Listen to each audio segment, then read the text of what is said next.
अस्सलाम वालेकुम, this is pharmacy loom और आज हम जिस मेडिसिन के बारे में बात करेंगे उसका नाम है पीकम जेल। तो पीकम जेल जो है वो एक क्रीम है जो कि जिस्म के उन हिस्सों पे लगाई जाती है जहाँ पे दर्द हो या फिर सूजन हो।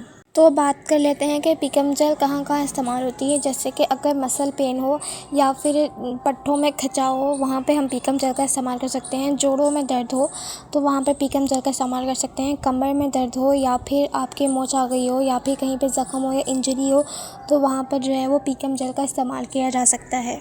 अब पीकम जेल को इस्तेमाल कैसे करें? जहाँ पे दर्द हो उस जगह को अच्छी तरीके से साफ़ कर लें, फिर वहाँ पे पीकम जेल लगाएं और जहाँ पर दवाई लगी हुई है उस जगह को अच्छी तरीके से वहाँ पर मसाज करें।